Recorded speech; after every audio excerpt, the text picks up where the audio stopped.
G'day, listeners. Welcome to Barkarati, the Sailing Podcast. My name's Jordan Spencer, and it's that time of the week where we get to hang out with some really cool sailors. But of course, I have to share the microphone with my two idiot mates. So first off, let's welcome Mr. Brett Perry.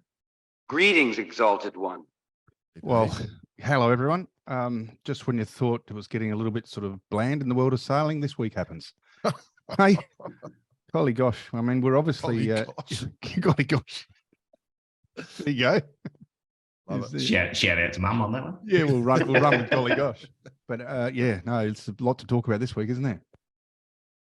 There is, mate. There is. It's going to be interesting. So let's bring in the other bloke. He had a voice that could make a wolverine purr. Nick Boyce. Golly gosh, gents, you're looking good. Golly gosh. I'm tickled pink that we are able to join each other on this particular show. I'm feeling tickety-boo. Tickety boo, yeah. Love a bit of tickety boo. I do. It's my go-to. No, you're right, BP. It's all happening in the world of sailing. Yesterday, when was it? Or the other day, Jordan, you just flicked that message across that Holcim had lost its rig, of which we'll talk about a little bit more in the outro. But yeah, there you go. If you thought offshore racing was bland, that it is not. Now the real race is on. Not to mention the other news in offshore racing, which is the Golden Globe race, which of course we'll talk about as well. I tell you, the other thing is it is going to be women centric, our discussion at the end, but Ladies' Day on Barkarati, let's call it. Hey? It's Ladies' Day on Barkarati. Yeah. Except the funny thing is with our guest this week, the irony is that we recorded this one a week and a half ago. Because... Who did we do again?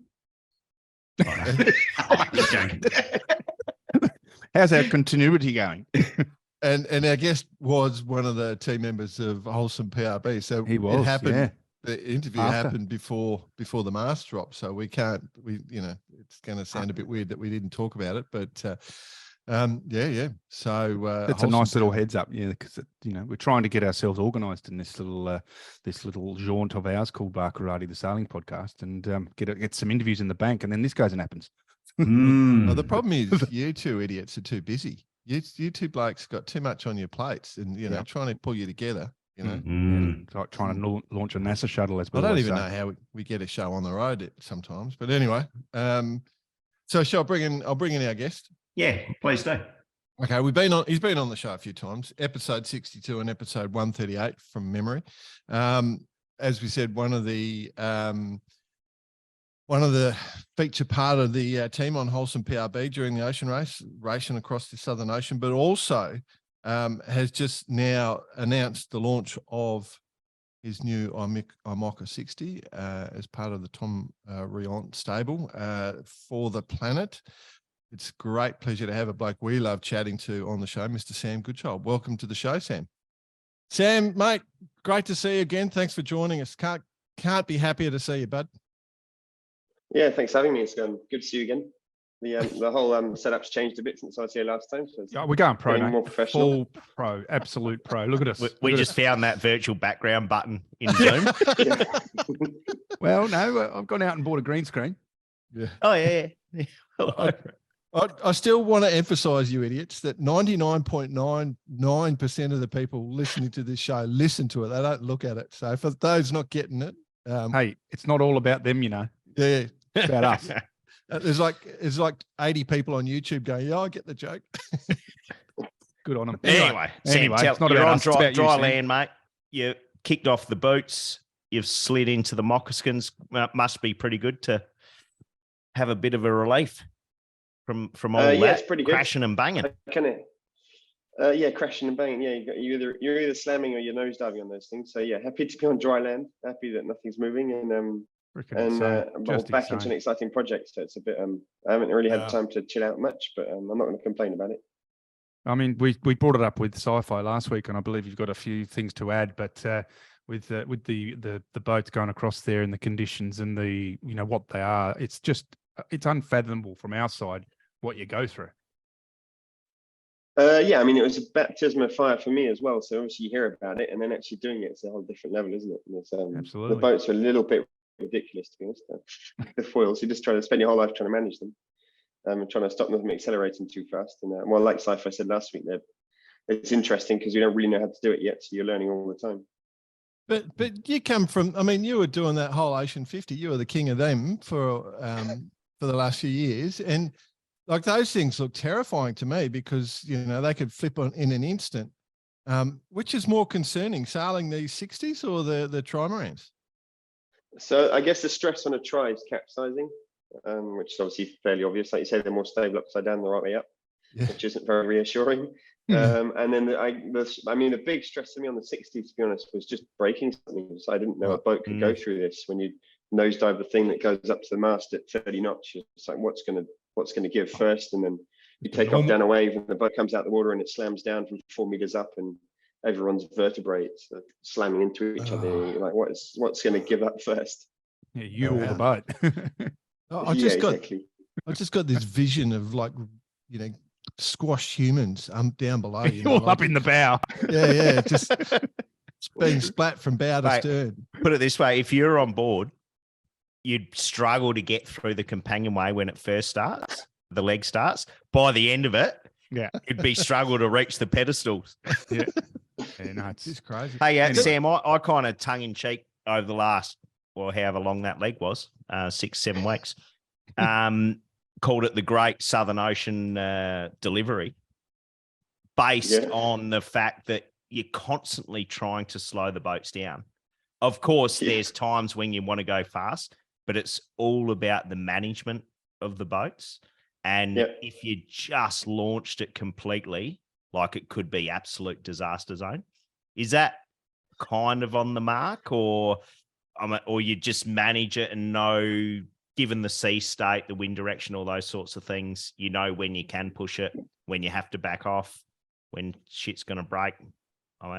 Just be constant, I would imagine. It's pretty much that.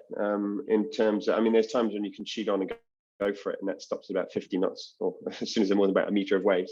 It's probably pretty fair saying that it's just management the whole time. You just can't. It's not like an old 70 or 65 where you just go and don't think too hard about what's going to break. It's definitely a different way of sailing. And on top of that, there's only 4 of us on board, so you can't. You can't sail it like you did with a 10-man crew or however many you were on the big boats. It's so it's not the same way of sailing either. So there's quite a few things that change, which you could say go in delivery mode, but it just changes where you put your energy and your time, and you haven't got enough resource to do everything you want to do. So you got to decide what's the most important thing at what time. And from a breakage point of view, from a bit of inside goss I heard, obviously the boats are super light. So compared to a Volvo 70, say, which is huge riding moments, a massive heavy boat, you've got massive gear, and a main sheet system, which is essentially 1-to-1. Whereas you guys are running, things with full cascade systems with all these sorts of things.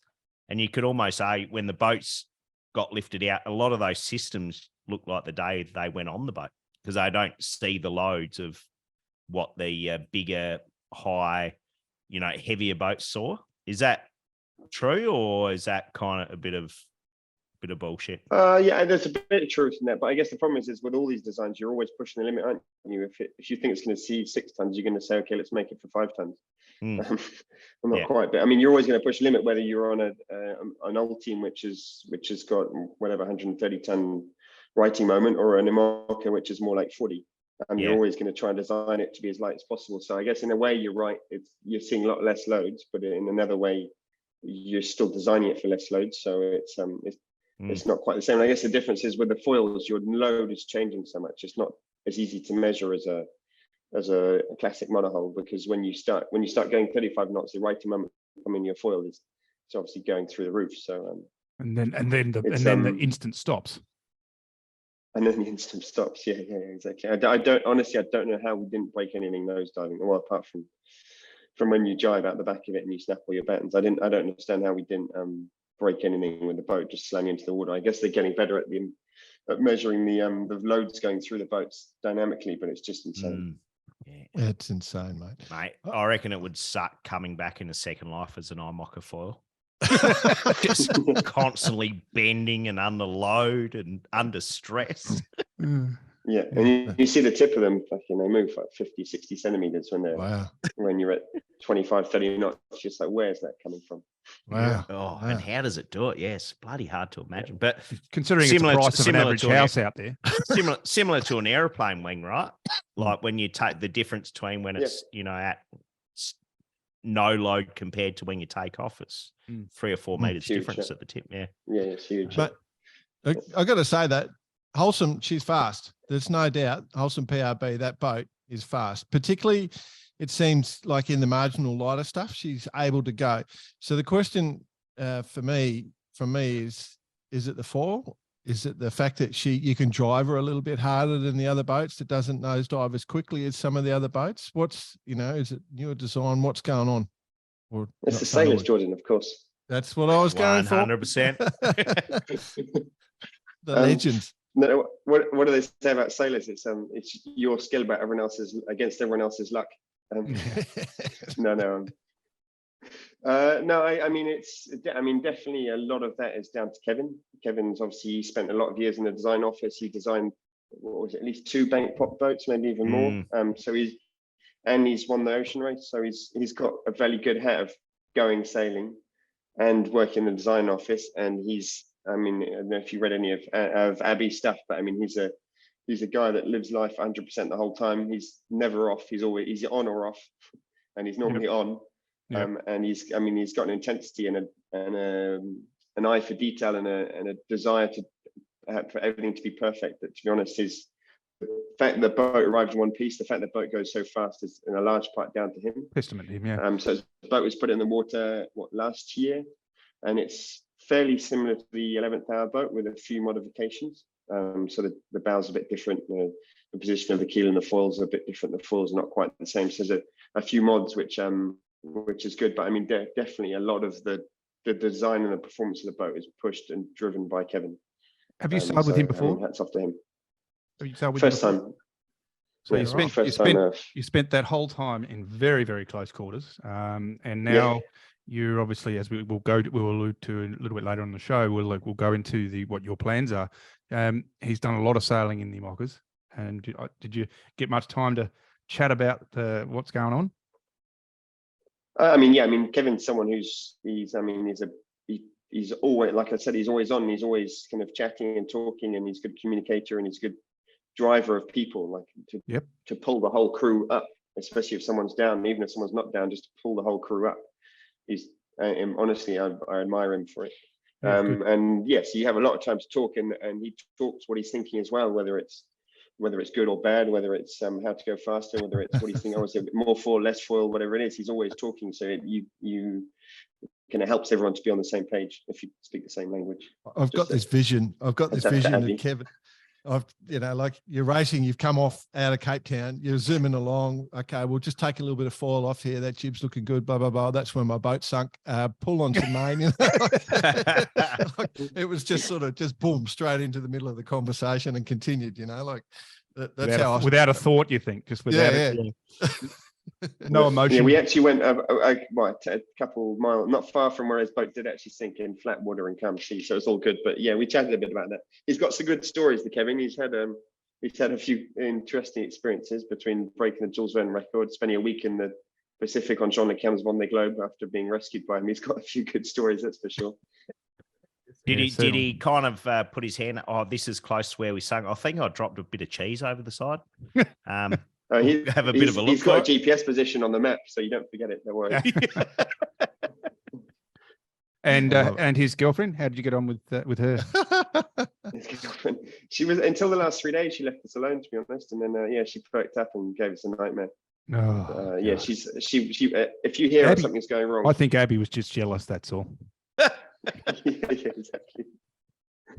But so for the listeners, sorry, the listeners, go on. I was just going to say Abby nicknamed the warning voice. If you go and watch some of the videos from Holcim PRB, you'll hear the voice warning. Like angle of heel warning or something. A very friendly female voice, alluring female voice, and Abby, or when she was on the show last, nicknamed it Kevin's girlfriend, and that's it's kind of stuck, hasn't it? It's gone viral. It actually has gone viral. Well, our level of viral, anyway. So yeah, that was, Yeah, it did sound annoying, mate. I watched that Chinese she's very driver. repetitive. Oh, just shut up, woman. Shut up. Yeah. Careful. You know, because you guys had a pretty good run. Like, let's be honest, if we focus in on that third leg, like the first 2 legs, great, but that third leg, you know, my God, you guys were miles and miles and miles in front. Did you just at some stage guess, oh, well, this is run and done, we're good? Did you ever get to that stage or not? No, I mean, in the Southern Ocean, and we saw it on the last Vendee Globe, it either goes two ways. Either you break to the next system and you get away, or you slam into a wall of no wind and you'll end up together again. And it ended up the second one. Where we're very happy and where we kind of put the pressure on was to at least get the points at the scoring gate, at least make this break count for something. And so we're pretty happy to got that one behind us. But yeah, it's a shame we couldn't have kept it to the end, but at least it made the rest of the race a bit more interesting. What are your thoughts? Really would have been in delivery mode, Dicey. I must admit, I was a little bit disappointed. I was hoping for a bit more of a left-hand turn from not only you guys, but the rest of the fleet, because I did have a brisket running up at my joint in Adelaide. Yeah, he's pretty angry. Thought we could have got a few people to drop in, but as it turned out, no such luck, I'm afraid.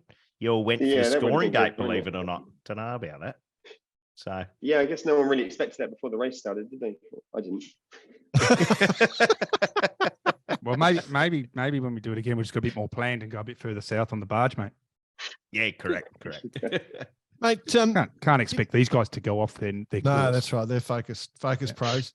Like, you're racing across the bottom of, you know, you go to the most remote part of the planet.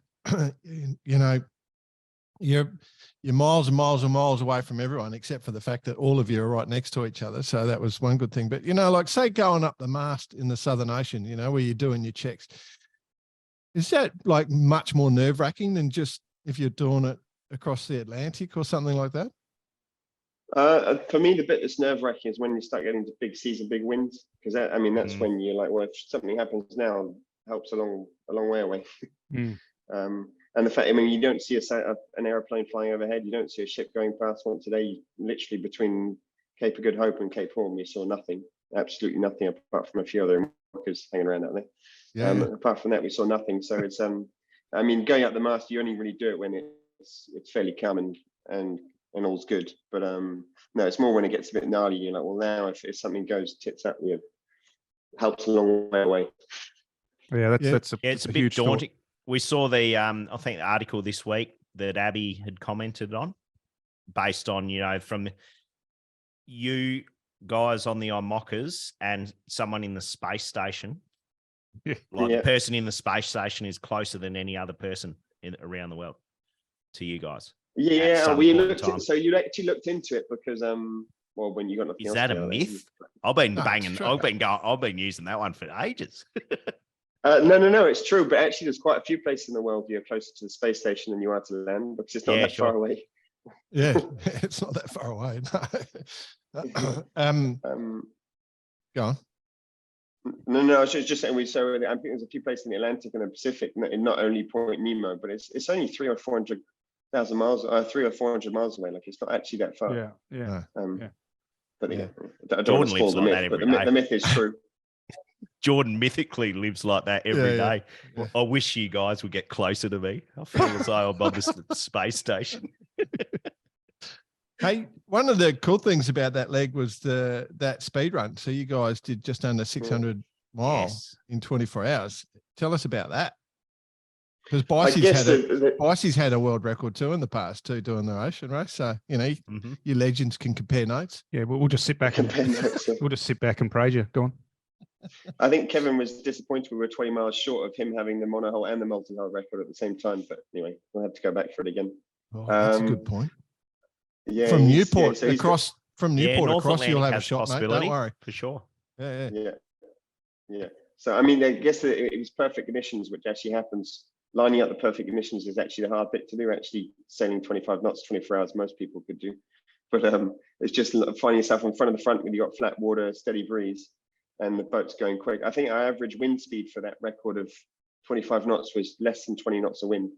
Wow. So that's quite just telling of what the boat's capable of doing with the foils. You don't actually need that wind. It's just the sea state which you need to make sure that you can get a record. But yeah, maybe on the transatlantic reg we can Yeah. break it again and see if we can get Kevin with both records. Yeah, that'd be That's pretty the impressive. spot, though, isn't it? Because So- you had so the what I'll do, I'll explain the differences. We were 560 something anyway, but what I'll tell you, it definitely wasn't less than 20 knots. It was more like 30 to 35. Really? The sea state was definitely not flat. It was absolutely heinous, and the cockpit was full of water about half the time. And thirdly, I wasn't wearing my smoking jacket and in the slippers. It's a big difference. I love it. Yeah, sailing's changed, team. The world has changed, man. All Yeah. for the better, though. All for the better. 100%. I love it. Hey, was there anything you missed while you were sort of zooming across the bottom there? Like you were 35 days or 36 days? I've forgotten now, but it was a long time. Was there anything you missed? To be honest, Kevin he comes from a family of fishermen, and if it's not hard, it's not good. A little bit of onboard, Yeah. If it's a little bit onboard comfort would have been good. A boat which was more than about 1.5 meters high would have been a bit better as well. But anyway, How long did it take you straight? How long did it take you to straighten your legs out? Yeah. legs I'm all right, but it's the back is. I think I'm going to be a hunchback for the rest of my life now. Yeah, shit, eh? But, Yeah. a bit full Right. on. Yeah. Well, I think we asked Sci-Fi the same question. Would you do it again? Oh, well, I'm going to have to, aren't I? yeah. Well, mate, let's talk about the ocean race side of it because it's probably a little bit different. I know the IMOCA is going to be hard, but you've got to, but the ocean race if they asked you again for the ocean race, that leg. Yeah, for sure. I mean, definitely. I mean, I like a challenge. I mean, you learn a lot of things on doing something like that. To think, oh, next time we could do this better. We could do this better. You could do this better. You could go back with a lot more things to make it go better. Whether it's comfort, whether it's speed, whether it's how to make the boat go. And so, yeah, I mean, definitely. I definitely go back. I mean, I haven't done seven ocean races like Sci-Fi's done, so I've got a little bit more to learn. But do you think but there's an definitely element of for those long offshore legs, the first 2 or 3 days is always difficult. The last 2 or 3 days is always difficult. And then that middle section, whether it's 5, 10, 15, in this case, 30, kind of blends a little bit into one. I mean, when it got easier for me was when I started breaking it down. And you're like, okay, we've just got 3 days to Cape Lewin, and then we've got 3 days to New Zealand. We've got 3 days to the timeline or whatever it is. And then, now we're past halfway. And so we're going downhill. We're not going uphill. And that's when it got easier because when you're looking at Itajai, it's a long way away. You touched on it, Bicey. Excuse me. The first 3 days is, what the hell am I doing out here? Like, this is shit. This is absolutely shit. Then you've got the bit that you go, well, I can't really do much about it, so I'm here anyway. And then the last 3 days is looking forward to that beer and a cuddle. Get a bit of a cuddle. A bit of fever. So that's why a 3-day race always sucks. The last 3 days, to be honest. Yeah. We got really tough. nailed. Yeah. It was a real match race, wasn't it? It was a match, and so whatever. I think, however much you tell yourself after Cape Horn, it's not finished, don't let go. You always have a little bit of yeah, Cape for Horn. sure. And then the first night after Cape Horn, we had over 40 knots all night long, and we had up to 55. We actually spent a lot of it with just 3 reefs in the main and no head sail up. And then the next night we got lay down flat, full J0 up, full main, and then suddenly 40 knots. We spent 20 minutes waiting for the wind to come down before we could bear away in a squall, in pitch black. And then I think we had one night off, and then the next night we got laid down again in a Chinese jibe with broken batten. And had a 45 knots and a bigger sea state in the first one, and that was our last 3 days. Sounds like my Volvo, but that wasn't on the water. It was in Brazil though. Last 3 days laying over. Jeez, Kevin Escoffier's girlfriend would have been going off. Angle of heel. Warning, angle of heel, and you're laying over. She could sense it. Getting close to Brazil. Getting close. Yeah. I'm leaving. So Sam, if I ever with you and I meet Kevin, because I haven't met Kevin before, and you want to introduce me, I believe in the yin and yang thing, the yin and yang, so where there's somebody that's really hard, like Kevin, there's got to be somebody really soft. So yin and yang. So you could just say, here's the opposite. Yeah, wish I came up with this. Here's the yin to your yang. Yeah, Bossy wants to do that about me. You would have done that joke. Oh, wouldn't that you? was absolutely. Yeah. Here's the big Ed with the red hair. Oh, here's the little fella with blonde hair or bald now. Oh, dear. Hey, So- so before because we kind of there's a lot coming up, which this is relevant to. As far as food choices were concerned on board, has it kind of given you a bit of a, you've written your menu for your future yacht racing? Honestly, food, and I'm saying with French people, it's normal, isn't it? The food was pretty well sorted. Yeah. I went through all the freeze-dried meals we had, and I think there's over 50 of them, which I'd eat Oh, again. wow. So that's already we had a lot of choice. Oh, you And, should and publish they a were good, menu so- book. And what The was technology's top, definitely what was, improved, what hasn't it? was top of the list? Oh, top of the list. There's a tartiflette, which is good, nice and French, which is basically cheese and potato freeze-dried. It's bloody good.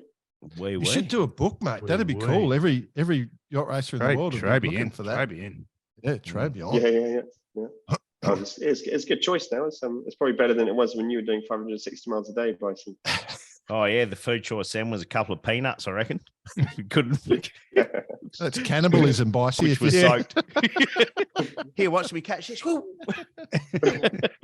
It's straight out the back door. If you're eating peanuts, Bicey, you're a cannibal. Cool. So I guess you made it to Brazil and now you're back in France, en français, whatever it is. And the next thing's up and ready to go, mate. Congratulations. We're fired up. We should ask one thing though, before we get into that, because something I completely forgot about. Just before the start of the Route de Rhum last year, mate. At the start. Yeah. I crossed the start line. Correct. Line. Yeah, About 100 meters of it. Far out, dude. How bad? Yeah. We're it's we were pretty worried. disappointing. Yeah, me too. Yeah. What happened? No. So I guess the winch back wound, and I was standing next to the pedestal, and that's got beat up by the pedestal.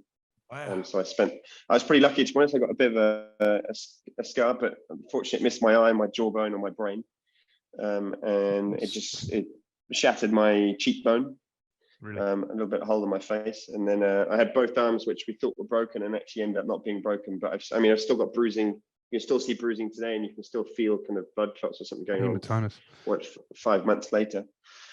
So yes, I was count myself lucky to have got away with it, put it that way. Absolutely. There's some power in those, isn't there? This is the analog version of Kevin's girlfriend. This is Sam's girlfriend. It's like, you're not leaving me, pal. You're not going anywhere. I've removed the Yeah, I've removed the pawls from the winches. yeah, exactly. Oh, dear idea. Yeah. Yeah. Shit. No, we're glad you're good and bounced back, obviously, and did it in the best way possible. With, Yeah, I'm Making happy I'm this back race. as well. Yeah, it was a bit scary at some stage, but fortunately, a happy ending. So last week we talked you up, mate. We were we mentioned that you've got a new boat waiting for you, which is a 2019 boat, linked out, which is a rocket ship. That one, it's won plenty in the last few years, and you've taken on and you've gone.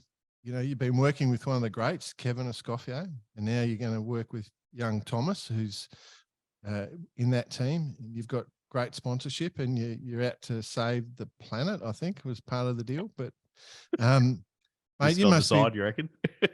I mean, it must be On on the side, just one of the things that you're going to achieve. You must have been dreaming about this since you were a kid, though. Like you're right at the culmination of your dreams, aren't you? Yeah, I mean, I've been aiming for the Vendee Globe. I've been pretty stubborn about it for almost 20 years now, in terms of not being dragged into other parts of sailing.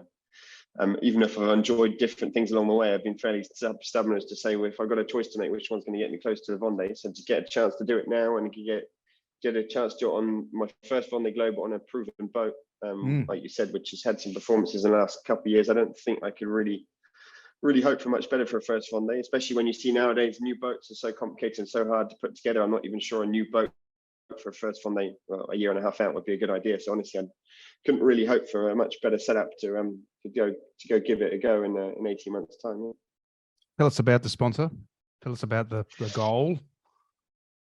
So it's a fairly new setup. So it's Advents is Thomas' historic sponsor. So he took him to the last Vendee Globe, and the boat wasn't called Advents, but it was sponsored by Advents. It was called Linked Out. Linked Out being an association trying to get, or a charity getting people back into employment, basically. So people are out of, they say the people who are out of network, giving them back into the network, a working network. Oh, is that what it is? And then I've been working with Leighton for Ages. 4 years now. They did the 40 and the 50, basically kind of didn't yeah, we did 40, Figaro 50. So we did all of them. And just kind of the stars aligned. So we met them almost 2 years ago now. When I say them, we met Alexandre, who's the head of Advents. He met the head of Leighton, and then I met Thomas, and we kind of spent basically the last year and a half putting together a project which worked for everyone. And it's kind of come together. So we're all under Thomas' company. So Tom Orion his company is called TRR. We're under that. So he's got his old boat. He's just put a brand new boat in the water last week, or last month, wow. sorry. And so rather than selling their old boat, kind of like you generally do, sell your old boat, and they said they wanted to keep it in-house and use it to develop the new boat. So they were looking for a skipper and sponsorship as well. So we came with Leighton, and we kind of filled in that hole. So it kind of fits everyone. It's perfect setup because we're in-house with a team which is in their 5th IMOCA season, in our first one, and with a boat that they know well, with a new boat coming in. We're 30 people here now, so if we need something in the design office, there's 4 people in the design office we can tap into. We've got 4 people in the composites team we can tap into. So it's a pretty dream setup, and not to mention all the experience which is in house. It's a pretty good way of kind of fast tracking a few of the first early years, really. Absolutely, the data and the future data is going to be awesome too. Yeah, exactly. And the idea is, so it's a full open house. We've got whether it's down to all the data that they've gathered for the last 2 years, or all the data. I mean, it's full open books in terms of access to everything in both directions. So I've got some big boots to fill in terms of what Tom has done in the last few years. But I've got I'm well surrounded, got a lot of tools to try and get that done. So I was going to say, you've got the tools to fast track that quite a lot. So it's going to be a cool watch, that's for sure, lads.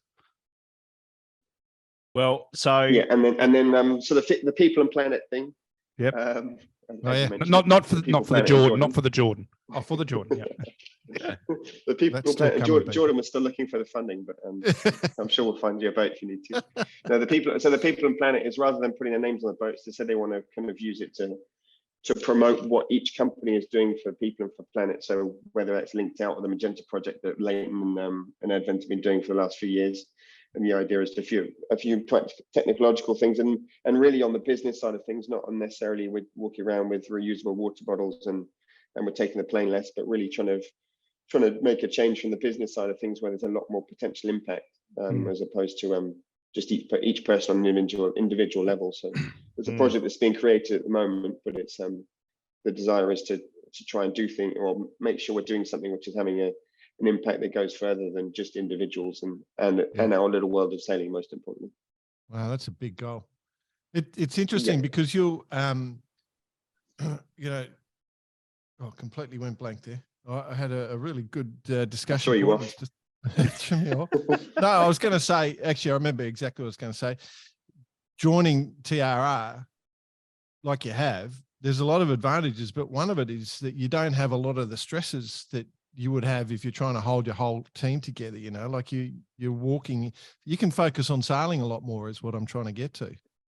Yeah, it's definitely a bit of change in this whole IMOCA world in the last few years, as it's gone from a Mike Golding, who's Mike Golding Racing, and everyone works for Mike Golding, or an Alex Thompson, or a John Le Cam, or a Michel Desjoy, and it's got into more of a professional sports vibe, I guess, where you've got a team and they're looking for a sailor. And I guess the advantage is I don't have to look at any of the management stuff, any of the human relations or the human resources stuff. I'm just here to go sailing. I guess the disadvantage is if I do a bad job, they'll send me home tomorrow and they'll find someone else to take my spots. It goes both ways. But I mean, yeah, definitely I mean, I don't feel like I might be fired tomorrow, but it's definitely it's good to be able to just turn up and be like, look, I'll go do the ocean race while you're on refit, and when I come back, we'll go sailing, and that everything else is going to go well along the way. Yeah, it's a good point you just mentioned. So, if you don't perform, you're out. But I mean, I think that there's going to be an element of the fact that you don't have to worry about going and opening the book up and worrying about where the next dollar's coming from. You don't have to worry about, oh shit, I've got to do a bloody rig rig check, pull the rig out next week, or I've got to remove all of the rudder bearings. You're not thinking about that sort of stuff. Yeah, exactly. I mean, as part of the sport, and when you go on the globe, you need to know your boat. So on the technical side of things, it's no, I don't need to do the refit, but I'll definitely be following people, Get involved, getting them to explain to me how it works, get involved. But no, if I'm not here, the project's been running for 4 months now, and I haven't spent a day here. So Wow. yeah, I mean, it turns without me, and that's, I mean, if you look at Formula One, I guess, which is what the drivers do, it's the same sort of setup. So it's definitely got some benefits. Wow. That's the aim. Wow, what a position to be in. Awesome, man. All right. Loving it. Speaking of being here, where is here and what's the infrastructure like? And give us this is almost a 3-banger, and a day in the life of Sam at the moment at the base. So right now we're in Lorient, France, where most of these projects are. Of course, yeah. The boats are on the dock. We're actually in a building now which is rented off the old mod 70 setup. So the TRR are building a new building which is designed for this. So with 2 spots with 3 stories of offices and two hangars for 2 boats to work together with workshops around. So it's a pretty cool setup that's being built. At the moment, because we've gone from 15 people to 30 people, there's not really enough space. But so I'm currently in a little 20-foot container, which is insulated, fortunately, but it's my office. And your bed's up in the corner. And your bed's up in the corner. And the bed's up in the corner. Yeah. Be careful, mate. We got a. It hit me. Sorry. Yeah. I was just going to say, be careful. Somebody will pour concrete over it, and you'll be concreted in. Get a bomb shelter. Yeah. I'll end up on a crane swinging around. Oh, I thought this one was empty. No. So the building's enough to get you could get an IMOCA in, and then everyone works around it, and there's a composites area, a rigging area, or a storage area, and then there's offices on both sides. We're in 20-foot containers, and over there they're in a concrete building. But it's a pretty dream setup. Not unlike Team Barkarati's plans, boys. Pretty much. Just pour concrete over us. So are you just like, to continue Bicey's question, just refocus back on that? Like, what are you doing on a daily basis? Like, because you're not far from starting a race, is what I'm aware of. Yeah, so at the moment, the boat went in the border on Monday. The crew spent yesterday getting all the rig set up, the rig tune done, boat set up, and sails. They're battening up the mainsail in front of me now. All the sails are going on this afternoon. We're missing 1 foil, so we didn't get the time to go in with that. So that will go in this afternoon, and then if all goes to plan tomorrow afternoon, we'll go for a shakedown sail. Friday we'll go for a bit of a longer sail to test, make sure everything's going all right. And then in 2.5 weeks, we've got our first 1,000-mile race, which is it's called a Bermuda 1,000-mile race. There's 13 boats entered or something. Yeah. Oh, wow. So it's not a very big fleet, but for me, it's pretty good just to kind of go get stuck in a bit. Yeah. It's the off year when the IMOCA world's pretty much double-handed for everything, because you've got, as you say, the Bermudes. I think the Transact Jacques Vabre, I think, is this year in October, and then Fast Stent in August, and the Defy Azimuth September, and everything's double-handed. So who are you sailing with? I get there a couple of months' time. Haven't announced it yet, BP. Oh shit! Sorry, Sam. Yet to be announced. But Sam, a bit of advice: don't forget to change the batteries in your head torch. If you just think that last 36 days they might have got a little bit flat. So make sure. And it'd be spewing if they just ran out of battery on the first night of the Bermuda 1000. Damn it! Make sure you take those old undies out of the bag from the last leg. Oh God! Oh yeah. I found them the other day. They were pretty smelly. Yeah. How were they? They were just off on their own. Were they just wandering around the park? I tucked them in my boots, thinking that'd be a good idea, and then they lost good my one. baggage. They sat in my boots for a week, and I think I'd have to wash my boots. What did your boots say about that? Yeah, we're not doing a shoey. Don't do a shoey, all right? No, don't do a shoey. That's our goal now. We're going to get that one happening. Look out, Sam. And then we just back to the program, Jordan. We've got a single-handed Transat at the back at the end of the year as well. And actually, like the whole Clara situation, which I guess you followed, there's a big situation around qualifying. Yeah. And so basically, we find ourselves in quite a lot of pressure to finish the Jacques Vabre and sail that single-handed race back. Otherwise, I don't qualify for the one-day globe. That was a question that came up actually in chatting. I was talking to Scott Shaw about that as well, and he asked the question about your situation. That there was an opportunity. Well, they sort of talking about, how the qualification goes. You've come in you've come in late relatively considering, and there's only 40 spots. Is that right? Yeah, so it's a bit complicated. Yeah, there's 40 spots basically, and if it's over registered, then they do it with the number of miles raced in the IMOCA, which is doing the ocean race is a good thing. Yeah, okay. I don't get 30,000 miles doing the ocean race, but you get divided by the number of people aboard, and it's capped at the ocean race at 20,000. So I get 5,000 qualification miles. Right. And the big difference there is a route to Rum is 3,500. So I will get in front of anyone that's only done a route to Rum. Yeah. Right. But yeah, I'm a little bit late in the game, and actually the big difference is, I mean, if everyone finishes all the races from now on, I'll be fine. The big difference is, can you go into a race and a start line thinking, let's have a race here, or do you go and be like, if I don't finish, the project is game over? Yeah, right. So we need to see what happens between now and the end of the year in terms of which projects get going, which races are finished, not finished. But it's for quite a few of us, there's probably 15 odd boats where or 15 odd teams where it's a bit touch and go, and you're probably going to have the knife under the neck a bit to make sure you get to the finish of all these races, which is not ideal, but part of the game. Cool. With that boat you're inheriting or taking over, Bossy and I know that design really, really well. Can you tell us the new boat that Thomas has got? Is there much noticeable difference? So I guess all these new boats have kind of done what Boris has done on Malaysia, in terms of trying to find a way to go through sea state better. Yep. They've gone about it different ways, but I mean, the major thing is more rocker. Because all these Vendee boats, whether it's our boat, which was the Super 60 mold, or whether it was or whether it's 11th Hour or Holcim, they're all and even the 1K one is even more extreme. They're all pretty flat underneath it, which means they struggle to go through waves. And so basically, I mean, you could just put a massive rocker in, and the boat would be much easier, but a lot slower in medium conditions. They've all gone about it different ways in terms of trying to find the right balance. So I mean, Chiral and Boris has gone for big flat bows, kind of like the minis have gone, and these guys have gone a little bit more. I mean, almost like the boat behind you, Jordan, with a bit more of a flare soft on the entry, bows, kind of like soft a red entry. Yeah. What was the one? Did I see a picture the other day of a boat? Yeah, I did see that. Almost had a bit of almost a Leaf, a teardrop, or a yeah. I don't know how to explain it. A couple of gum leaves. Yeah, but basically, it kind of had the center line and almost a concave leading out to a. Oh yeah, another one. Yeah, exactly. Yeah. So that's the same. There's two boats built there. So they're an Antoine Koch design, and so there's Thomas' boat, and then there's Johan Risham's boat, Arkea Paprec, which come out the same mold, and they've got this kind of a wave piercing down, if you like, in a way. Gumtree leaf, we'll call it. Yeah. Instead of concaves. Yeah, in the bow. Gumtree leaf. Yeah. She's it's interesting, isn't it? Like all that sort of the design and the development, you know, like, and the thing that was interesting that, you know, I was thinking a lot about the IMOCA boats and the different designs, because, you know, it's basically a box rule and it's moving to sort of certain directions, and there's always changes. And I was trying to think how to explain our sport to other people. And, you know, like when you look at a TP52, for example, the TPs have all gone to a certain direction, right? But they look completely different to our IMOCA boat, where they're a fast boat and the IMOCA is a fast boat. And you're trying to explain that different boats are set up for different things, you know, and IMOCA boats, obviously, just to go around the ocean, stay in front of weather systems.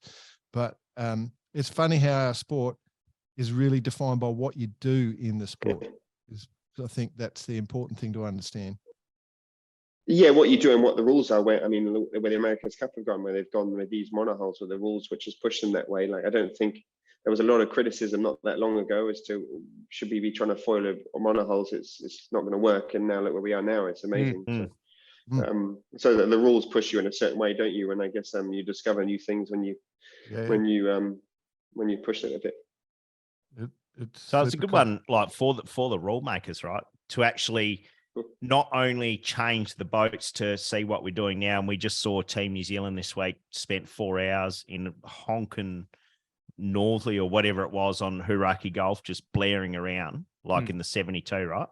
And a few years ago, that was unimaginable. Yeah. But imagine we can put that to something even better. And I think we spoke to Phil a little bit about this, Phil Sharp, in the sense that turn the rules into making something really a differential, e.g., you must get around the world with no fossil fuels. At the moment, the incentive isn't there to actually do it. Oh, yeah. But if you actually made it a rule, you're going to find the solution, right? Yeah, and then you get more trickle down. Yeah. So in that particular area. Oh, Sam's fallen asleep. Sleep on us. That was such a boring Like I've question. heard this before. That was such a boring question, Vicey. You fell asleep on you. You got, am I back, guys? Yeah, Yeah, back. oh, yeah. Yeah. Playing No, that no, one. Well done. Sorry to wake up, I mate. did hear. Yeah, it's gone We've again. done it again. It's an interesting point you make, boys, because We keep going, Sam. You might have to turn your video off, my friend. Not potential in it.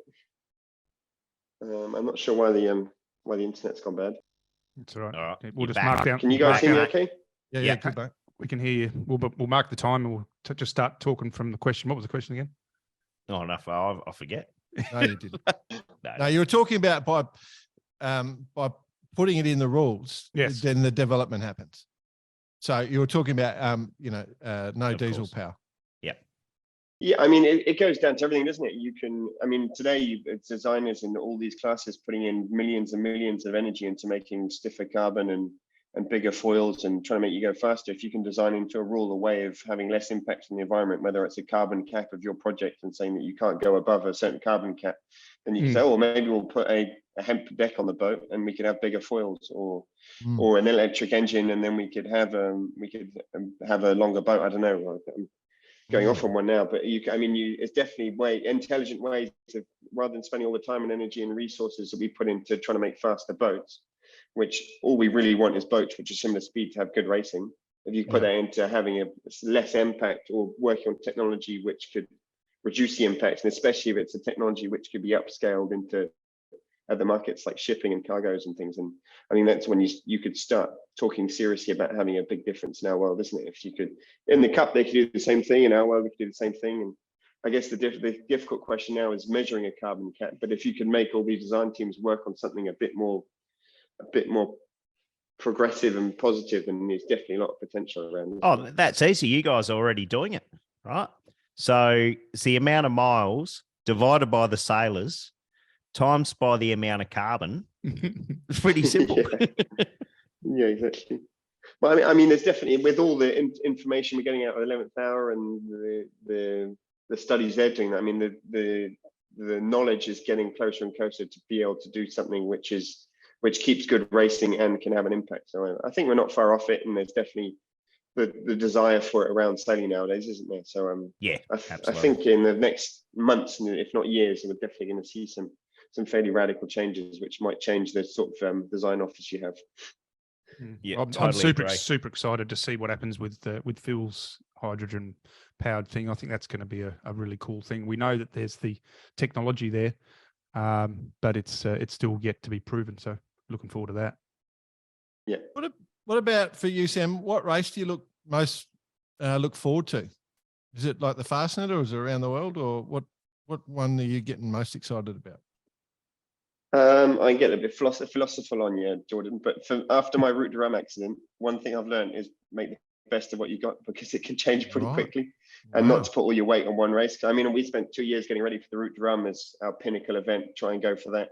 Yeah, it's going to be amazing. And I did 100 meters and ended up in hospital. So good point. I'm gonna enjoy the 1,000-mile race in the next couple of weeks, and then try and enjoy the Fastnet. And if we make it to the Vendee Globe, we'll enjoy that as well. So it's a little bit, not quite the answer you were looking for, but it was it's a good answer. It stopped you in your tracks. Yeah, it's a good answer. It's probably a message to Vicey and BP not to take me for granted, really. Enjoy Jordan while you've got him. Yeah. Oh god. I only thought about it the other day, Jordan. What about if you were like match racing someone, who's the person that you least want to be match racing to beat out? Someone that you like the most, that you're going, oh geez, I really want to see them do really well. Is there someone you just really want to see do well in the fleet? I'm assuming you love everyone, but just some person. In our class, you mean? Yeah, in the class, in the IMOCA. Yeah. I mean, if I don't say Tom or Rio, I'm going to get fired, aren't I? You know, that's a given. That's a given. Yep.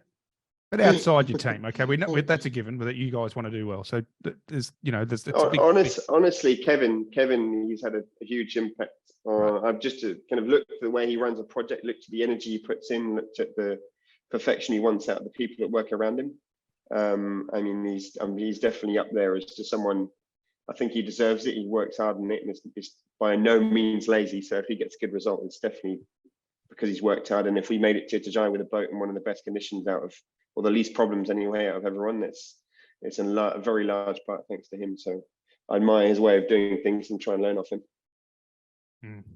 What a and so for your sponsors, like for the Advents Leighton partnership that's going on here, is success winning for them, or is success achieving those environmental and social goals that they've set? Both. I mean, definitely from their side of things, and even for me, I mean, I'm sailing around the boat saying for the planet now. If in 2 years' time everyone's like, yeah, great, Sam, nice story, but you've done nothing, it's going to be a bit embarrassing as well. So to be honest, we're all pretty motivated to make sure it, and saying I want to win races, that goes without saying, doesn't it? But I mean, everyone enjoys winning. Winning definitely is a positive feeling for everyone, whether it's a sponsor or a sailing team, and just in terms of not just communicating for communicating and actually doing something with positive impact, that everyone's keen on trying to make both work, basically. Yeah, very interesting. I think that's kind of one of the big ones now, right? There's a lot of campaigns going on and within the environment attached to it. But now's kind of the time to step it up in reality. Yeah. And that's pretty clearly what you guys are doing, guys and girls, well, the whole team basically. So it's a pretty good story in itself, which is something to be, and like you say, in a couple of years' time, on the other foot, when they say, hey, Sam, what a great job you guys did with that whole story, that'll be something to be pretty proud of. Yeah, and I mean, everyone's going about it different ways as well, aren't they? There's Phil that's going down the hydrogen route, which would be really interesting. We start having hydrogen engines, and you can get hydrogen out in the sea, then we're all going to be a pretty happy place, aren't we? And Boris, who's much more down the education route and working with kids and working with education and the ocean race as well. So I mean, everyone's going about it differently, and you can have impacts in a different way. But definitely, it's the game has got to be upped if we want to make if we want to keep a positive image. Really. I do have to say, I know some people will accuse of some of this stuff as greenwashing, but in reality, the sailing world's like hands-on and do and we've seen so many of these things actually come to fruition and change at a global level the way things are done.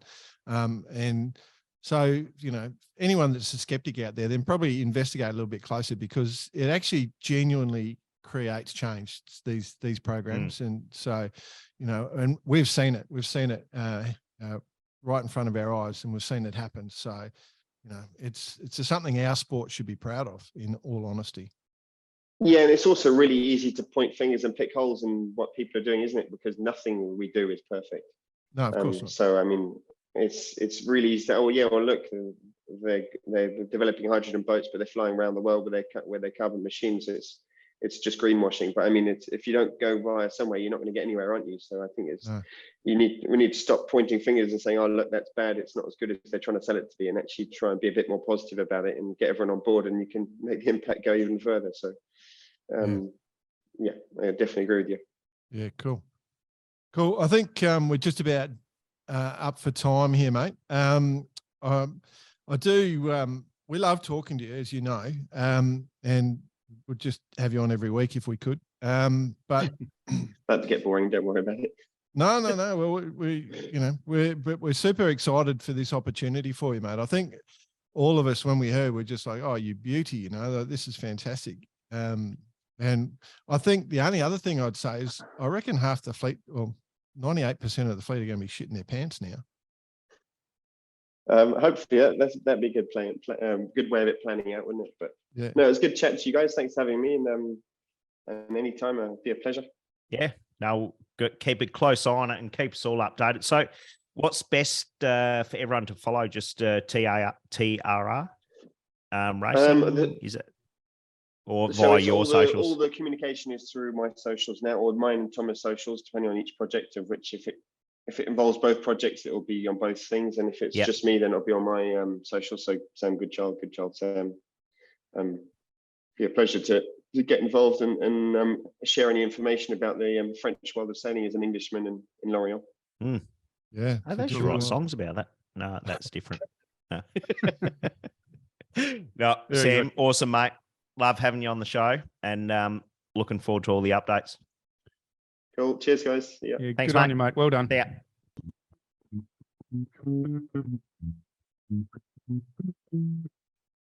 Always good having Sam on.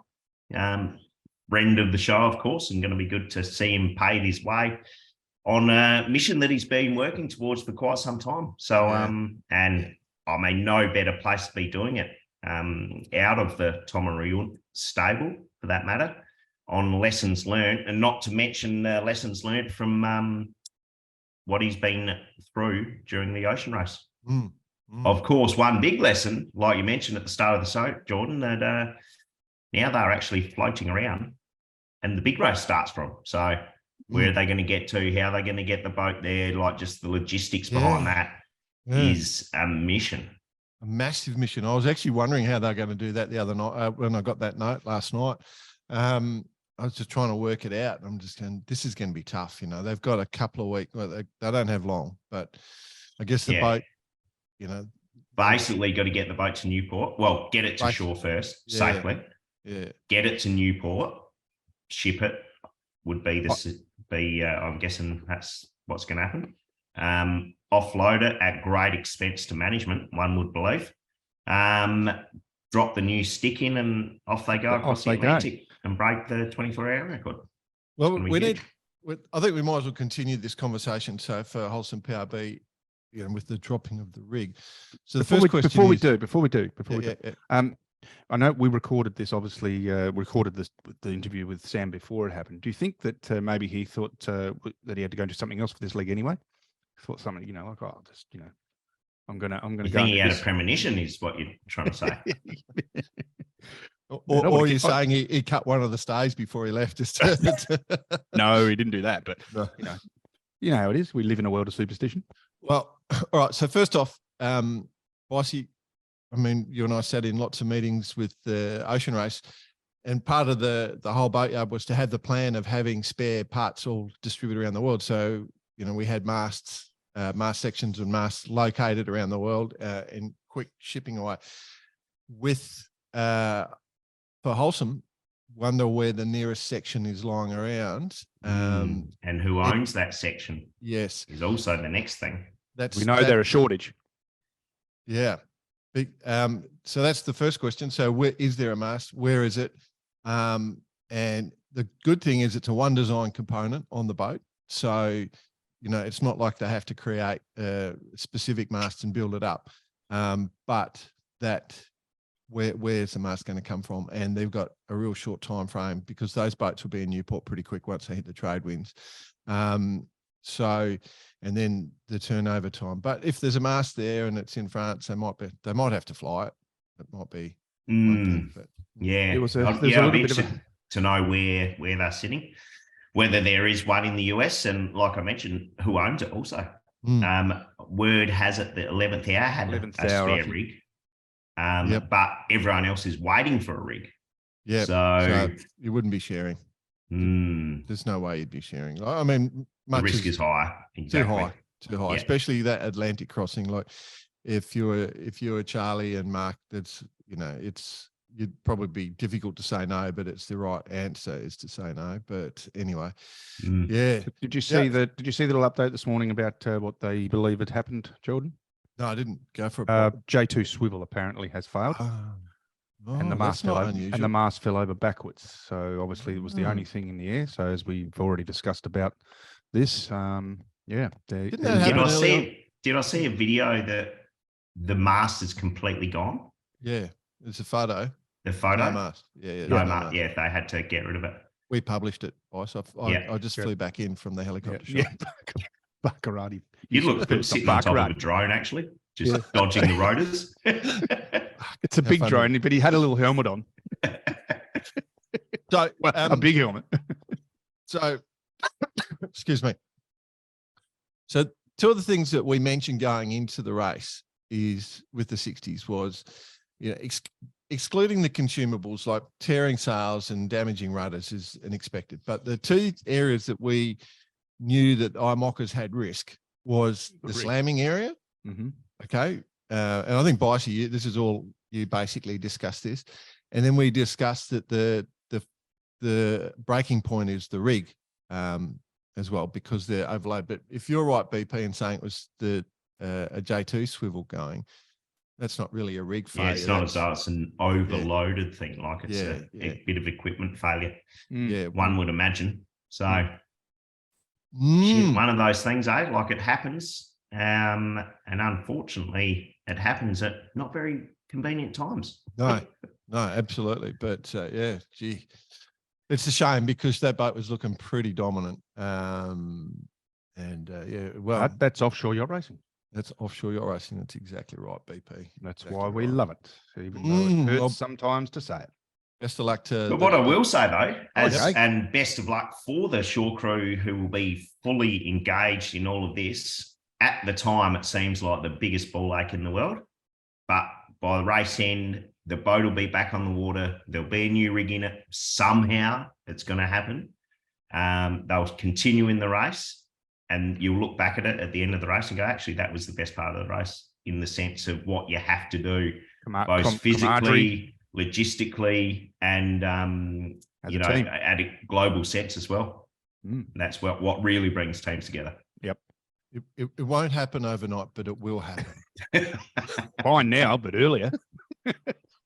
You should write ads. Never catch on. Never catch on. For the non-Aussies, that's an old ad that used to be on TV in Australia, and it's become part of the vernacular here in Australia. All right, let's go into other news. On the club events, heads up the Auckland Fiji race 2023. It's not far from getting underway. So for all the entrants in that, I think it's kind of more of a cruising thing, almost a rally, but it kicks off in just over a month's time. So there will be a bunch of racing boats as well, but starting on the 3rd of June, 1 o'clock start in Auckland. So that'll be a bit of fun for everyone, but Auckland to Fiji, just thought we'd give that a little bit of a plug. Giacomo, the Volvo 70 looks like she's entered. So I might do it. Hey? I might go and do it. Yeah. I'll have an X2 there. I might go and do that. Yeah. Big news, breaking news. BP. I thought you were referring to your virtual boat that's still sailing around the world. It must be I don't even know where that is, mate. Bring it in. I don't even know where I am with that one. Love it. Anyway, move on. Our mate Xavier Dyer, remember we Yep, 155 from memory. From memory, yep. Off the top of your head. He's definitely got one thing. He's got persistence and there's no doubt about it. He's just a big happy bloke, Zave, and he's going to try and do his quick lap around Australia. He was going to go on Saturday, and I was going to do a yacht race out of where he was starting on Saturday. So I would have been there. I was going to jump on the race. So I would have been there for Dave and been able to cheer him, but he's delayed his start till May the 4th. 4th, Thursday. Yep. Yep. So Star Wars Day. May the 4th. May the 4th be with you. Be with you. Yeah. That's quite timing, isn't it? Really. Look, here's my Bar Karate Star Wars theme. No, it's not a Star Wars theme shirt. BP. Oh no, it's that not a Star Wars theme shirt. It's a Bar Karate space style theme. Space style Bar Karate logo. What do you say if I copy everything you say? I think Disney owns Star Wars now, so you can't say George Lucas just rang. No, what are you wearing? How is he? Anyway, Xavier. So Xavier, best of luck. Let's hope he gets around, eh? Well, the wind models, the delay to May the 4th looks pretty nice. If he can sort of scoot up past Fraser, once he gets past Fraser, he'll be able to smoke that thing up to the top of Australia. Yeah, well, let's not forget about the rest. Yeah, there's a long way to go. Long way to go. Yeah. So getting out the top's all fine. Getting across the top, well, that can be damn light and tricky at the best of times. Okay. Ooh, yeah. Keep an eye on that one. For you, Bicey. Fred Newell match race. Yep. Taking part at the being resurrected great footy after a good 14 or 15 years. Named after the great Fred Newell. A lot of sailors in Australia and around the world, for that matter, would know who Fred was, and having spent some personal time with him as part of the Young Australia campaign, actually, and he's a legend. sailing on various boats, absolute legend, and quite fitting that this particular race or regatta, match racing, has been resurrected after a little 12 or 14-year hiatus. Match racing in the Elliott Sevens out of the Cruising Yacht Club South Australia. Where your 10 Commodore. teams. Yes, that's correct. Actually, it's speaking of in a minute. So 10 teams taking part Saturday, Sunday, live streaming on Sunday for the finals. Yeah, live streaming. So that's the reason we brought it back up, just to let people know there'll be some match racing live streaming Sunday, Australia time. Okay, let's talk about it a little further. We've got some favourites in line there. Who's look like they're stepping up to the plate? Well, Blackers is in there. So not going to be bad. I mean, let's face it, match racing hasn't been on the cards for quite some time, particularly in this state. That will be the interesting bit. Any interstate visitors, or is it all the South Australian? No, all the South Australians, which is great for all the clubs to be involved. Absolutely. And all the individuals. So as for a fave, I guess I'm going to expect a phone call this week before probably Saturday. It was Friday, so no, they're not going to call. I could have given them some tips, but I've got a bit of expert coaching. Yeah. But speaking of which, as Commodore of the Cruising Yacht Club South Australia, the club event on Monday night is going to be the exsumption of the time capsule at the Cruising Yacht Club of South Australia. I was going to ask you about this. 50-year anniversary. Oh, yes. I mean, 50 years ago, they clearly didn't, think too much about what's going to happen in 50 years. Let's have a cocktail function and exhume the capsule on a Monday night. Like, I reckon. Look, let's have a little guess what you think might be in there. So we're talking 50 years have been under the ground. No. So this particular capsule went down 25 years ago. Yep. So there's things in it from 25 years ago. I believe a floppy disk is in there. Oh dear. Floppy disk. Yeah, a floppy disk. Years. What you would years. 25 years. Well, that takes us to 98. Video camera. A pair of short shorts. A whole bunch of other things. Yeah, so the plan is pull it out of the ground, get out all the articles in there, and there'll be a bit of commentary on all those particular articles from people who are around at that particular time, with apparently CC, the club cat's in there. Oh, I was just going to say, I'm feeling old, boss. I remember CC.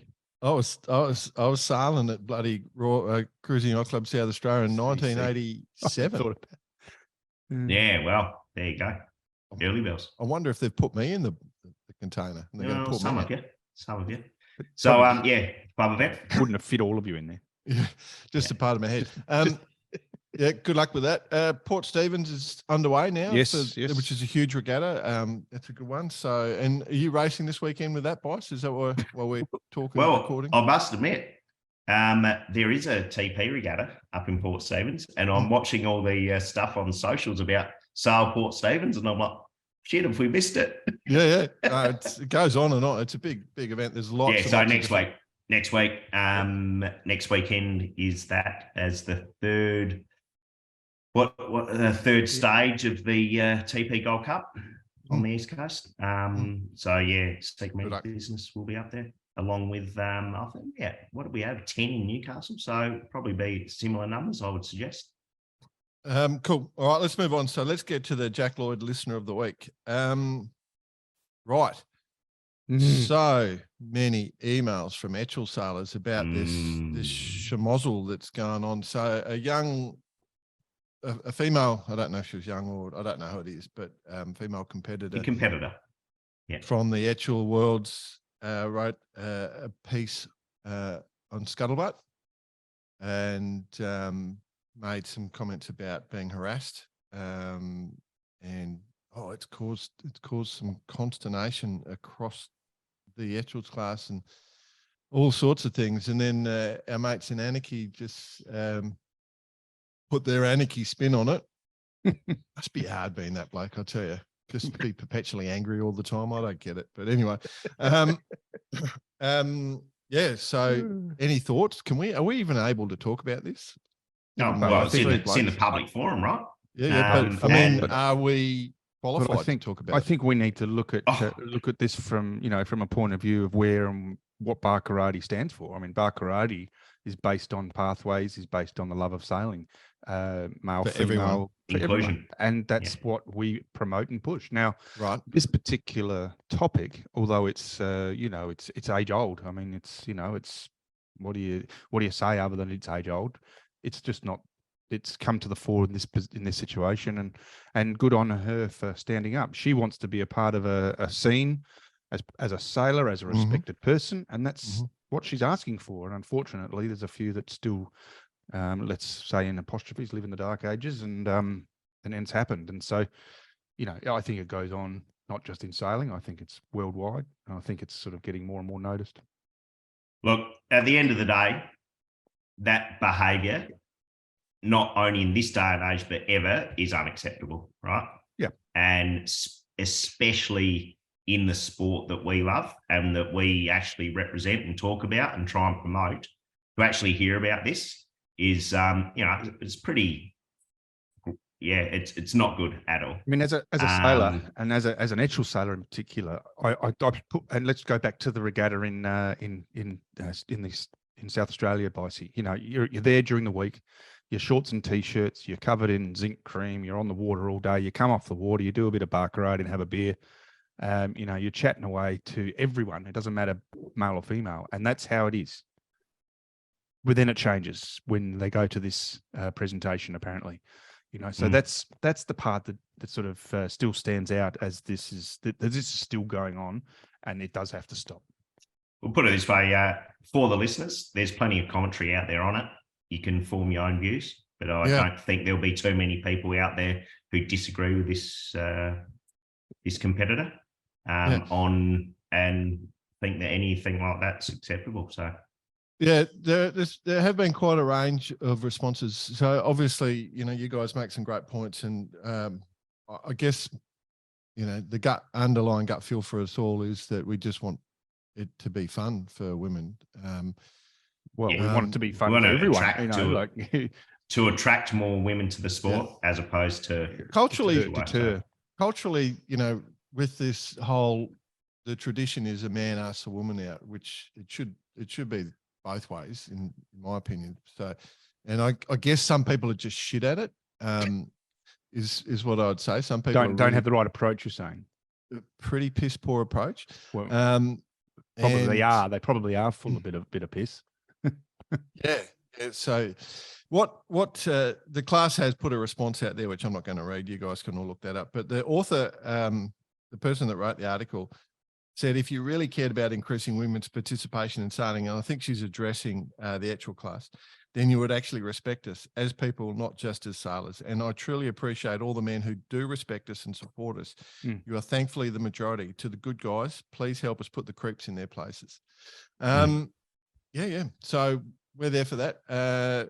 I mean, it sounds like there was also some other commentary that a lot of the people that were at the event, they witnessed it and they know who it is. I mean, or who they are, if there is a they. But it's one of those things, isn't it? It's such a, it's how do you sort of handle it? What do you do? I mean, sanctions, suspensions, all that sort of stuff. You'd think something has to be done. What can be done? No, I think as individuals and as males in the sport, it's our responsibility to pull some of your mates up for that sort of behaviour at the end of the day. One of the people that we got a heap of emails, one of the people that wrote in was our mate, Chris Bolger, who's the NASA guy. This is a good sort of census, if you like. So I'm just trying to remember. It was a depressing week, traumatizing for those who love the sport and want the number of our women colleagues to increase. And as if the Mold 11 fiasco wasn't nasty enough, US Etchel's class said, hold my beer, and threw a regatta party in the criminal tradition of Operation Tail Hook, whatever that means. Tail SWAT. Yeah, I've heard too many first-hand accounts of the events to doubt that the behaviour was indeed criminal. It's a tough one to talk about. If we want the sport to grow, us white guys need to lead the effort to clean things up. At NASA, we have provided fully funded boats to women helm teams for our F18 league since our founding. Commitment to welcoming women to our class that is traditionally male is front and centre. I think we really have a great group of sailors. So he's doing a bit of a plug for NASA, which is fair because he's a good guy. And we are discussing amending a code of conduct to our league sailing instructions that explicitly address this type of violent behaviour and encourages. It's a really interesting point. Yes, who see something to say something. And at events where we serve alcohol, we're considering posting conduct warnings and providing a hotline for report breaches. So yeah, there's quite a bit we got on this. Thanks for sending that through, Chris, and all the other people who wrote in, and to the lass that wrote it, and to I'm just trying to think of a way, we got to be careful what I say here because it could come across as wrong, but it wasn't. When we were young lads at uni days, a group of my mates actually got together and workshopped how to talk to women and do it successfully without being creeps and do all that sort of stuff. So they're actually helping each other out. They had you weren't part of that workshop. No, I wasn't part of that. Yeah, no, I was already exemplary in my behaviours. But they did a 2-day weekend where they just talked about what how to do things properly and stuff like that. So that was interesting back all those years ago. Up. Yeah, it's very grown up. But it led to quite a few marriages actually that weekend. Yeah, right. Blokes. Well, Yeah, it was David and John. All right. Colin White. Well, while we're on the Yeah, theme, I was going to do exactly what you just said. On a lighter note, yeah, let us do this. 'Cause this last week, got, our good got friend you, of the Jay. show, Jody Shields, said, "Have you got the audio for this, Jordan?" I might have. I'll give it a So- go. You see give if I it can play. if you can't do it, but Jody Shields, he was watching the highlight reel from the actuals and picked up on some exemplary commentary. Exemplary. Okay, I'll try and play it and see if it comes over. Okay, here we go.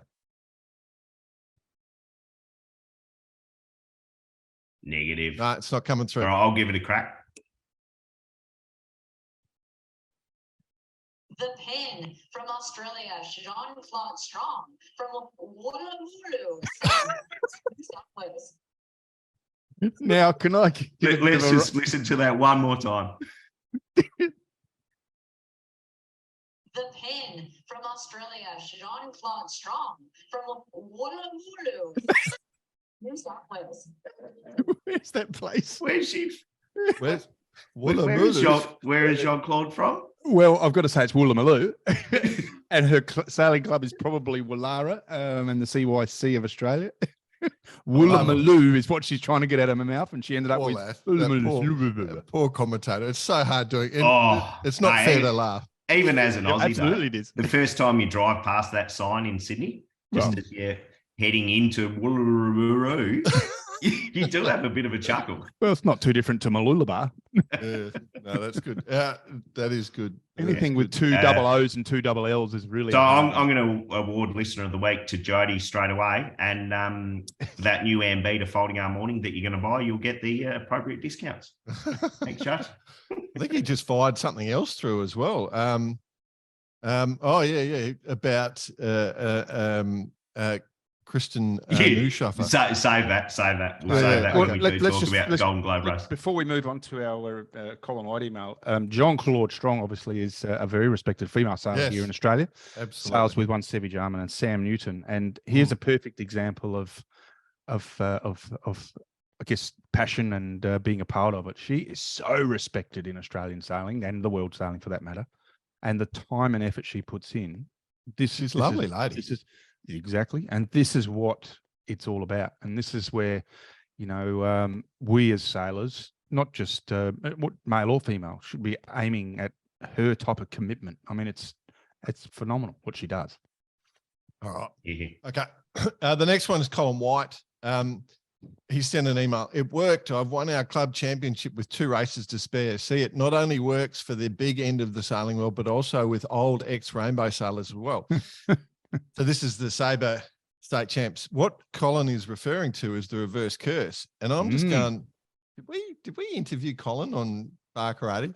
So I went hunting for the email, and here is how he tied himself into the reverse curse. I have just started a season in my new sabre at Mordy Alex Sailing Club in Victoria. My theory, knowing that the anti-curse works, the reverse curse buddy, works very well for the world champions, I should be able to tap into a small part of its power. With that in mind, I'm going to call on your reverse curse to help me with the club champs. I figured, as I know AIDS, which is Adrian Finglas, and he has been on your show a couple of times, that should give me just enough reverse curse to win. Plus also being an ex-rainbow sailor, it should be a shoo-in. Well, the power is strong. The power is strong, appropriate this time of year. Just got this. Maybe we should create a reverse curse dance. Yeah, I've just got this vision of this guy So walking up past AIDS and sort of rubbing his shoulder on him a bit, touching his boat and rubbing his face. And, Oh, dear. I'm trying to get. What are you doing, man? I'm trying to get some reverse curse, dude. Get the reverse curse rubber. Oh, dear. What have we started? When are the t-shirts coming out, by the way? Oh, well, The reverse curse t-shirt. Yeah, that's a good idea. Yeah. Whack get that onto down in the ideas box. Yeah, well, You know, it'd be another good t-shirt. t-shirt. You know, it'd be another good t-shirt. What? Oh, Yeah, that would be a good t-shirt, wouldn't it? It's hot time with Bice. Imagine going to a yacht club and seeing a t-shirt. actually Hot on- time with Bice written on. And you walk, Bitey walks in. Everyone, this is Hot Bicey. time with Bice. Give us hot We're time, actually, Bice. yeah, you know what we were just talking about, gents? So please, about respecting Well, our competitors. Actually, funnily enough, last week I'm thinking of doing a bit of a a bit of a spin-off podcast. Myself and my mate Craig Cotter with Days Like This golf apparel. And we're going to go and play a whole bunch of different golf courses, eat the local pie, drink the local beer, give a bit of a report, and it will be known as the Bice Approach. there we go. Yeah. That's nice. As I come into the greens. That's www.biceapproach.com.au. No, www.dayslikethis.com.au. If you want some golf apparel, want some skateboards, whatever you want, we've got it all. And the subsidiary podcast, I'm Lost in the Rough. Lost in the rough. Actually, that's about The Defender. Is that about the Land Rovers? Yes. Yeah. That's exactly what Love is. it. I love where we go with the show. Oh, yeah. And for the people sending for sale Land Rovers, are we getting rainbow listings and Land Rover listings? Stop. Yeah, I know. My shed's Yeah, but the full. funniest is they're all for free. The shed's full. Oh, dear. All right. Beauty. What do you got, boss? Oh, yeah. Okay. Golden Globe race. Yeah, Now, got to talk about this. it's with a bit of controversy, this one, thanks to Jody Shields. But there is someone in the world who has won something who has not been on bar karate, of which is Kirsten Neuschafer, who has just completed, at time of recording, Just done, yep. just completed the Golden Globe race, unassisted, around the world. And she has done it in exemplary manner. Unbelievable. Beautiful. What We'll was it? be- Started September the 4th last year. What are we now? May the 4th. Yeah. So Full on. quite some time at sea, let me tell you. On a 36 footer, I believe she was on. What was it? Best distance over 24 hours, 218.9 miles. Yep. That's fair. Best over 7 days, 1,143. It's a Um, trip to Sydney, yeah. and how's this though? Because they don't have any communications on board, Mm, sailing the whole way up the Atlantic. She didn't even know she'd won.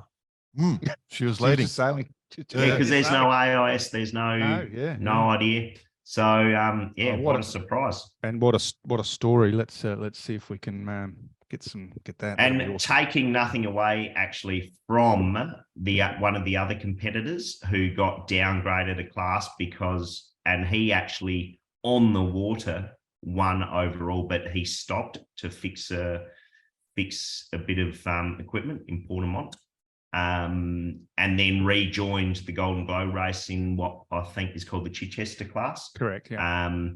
Again, sails the whole way up the Atlantic. No idea where anyone else is.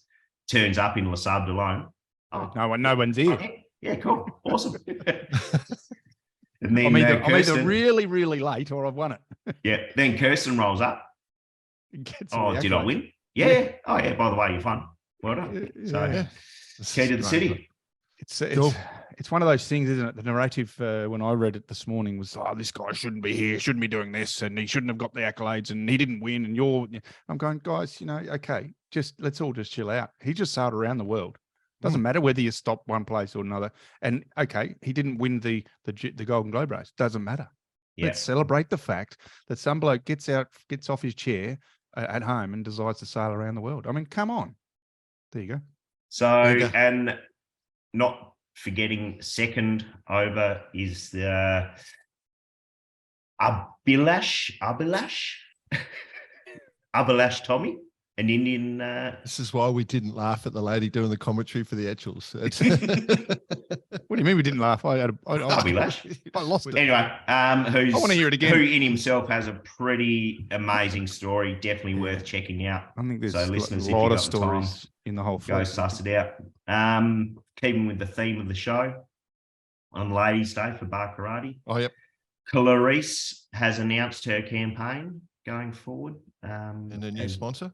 The new sponsor, La Occitan, Provence. That's a good So going into the now, talking of the reverse curse, I believe at the particular time when she had the whole part of ways with Bank Pop, the exact commentary from our side was, this is an opportunity someone can grab with both hands and turn it into a good news story, of which both Alex Thompson Racing and L'Occitane Provence have done. So, and congratulations to Clarice to getting back on the start line, and hopefully it all pans out and she's on the start line for the Monday.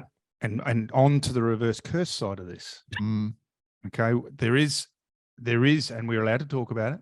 We are. We've been. Yes, we are. We're allowed to talk about it. Alex Thompson, the stable, if you like, of Alex Thompson, who's not doing the race himself, is now devoted to promoting and involving, let's say, rookies or or things like Clarice.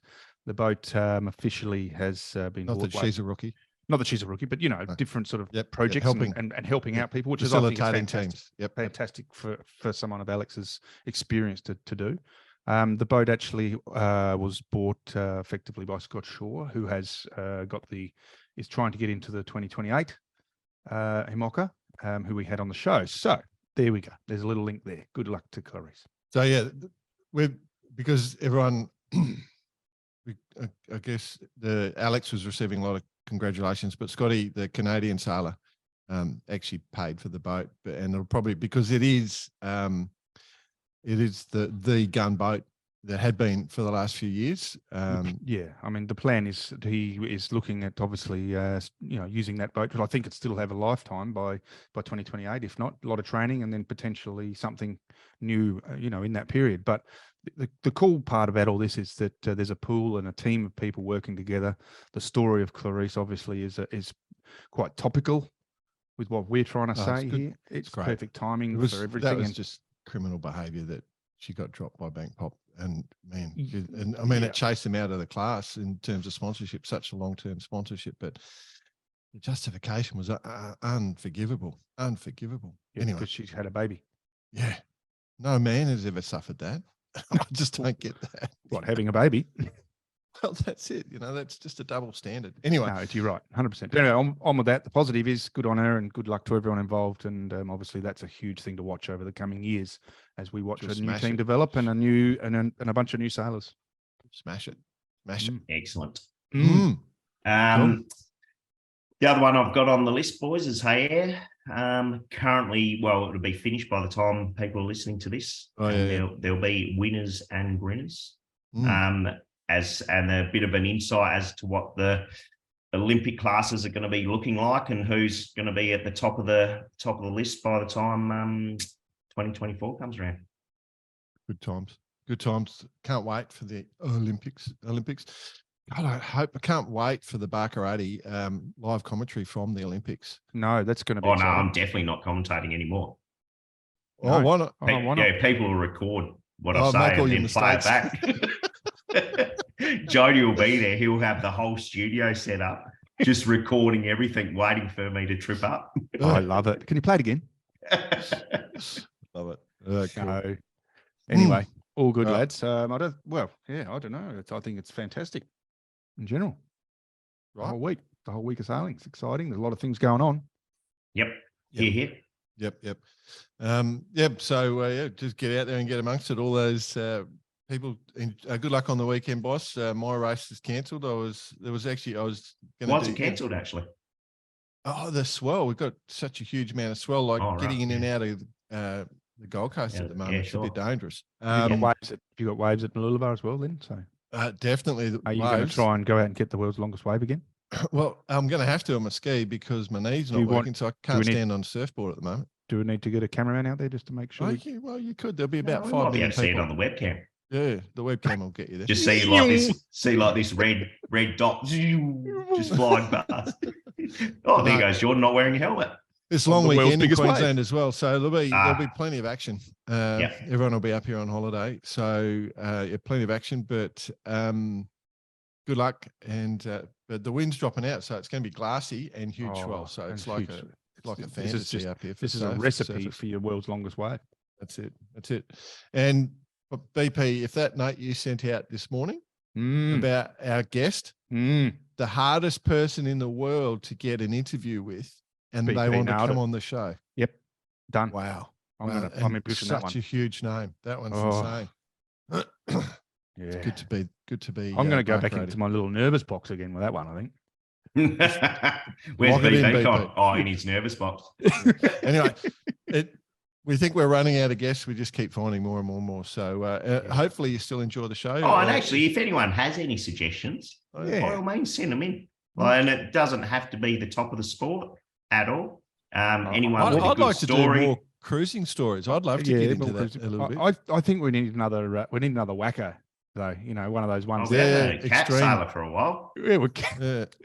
but one of those bloody blokes or ladies and anyone who does those really crazy outlandish stuff. That's what I love them stories. That's just Actually, you know who we do need? The Lisbot, who's well, who's training to do a row across the Right Atlantic. across the Atlantic. Yeah. she's finally proved it. The two pirates. She is completely nuts. She is completely nuts.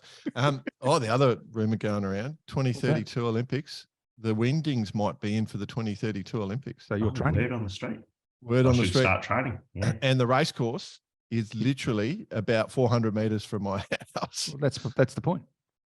I'm going to be in the Australian team. Of course you are. It's a Have you got a guarantee, T-shirt yet?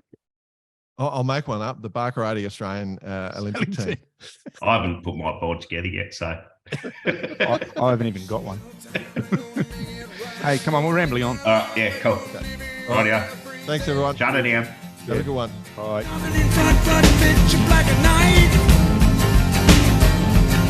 All my stars are out.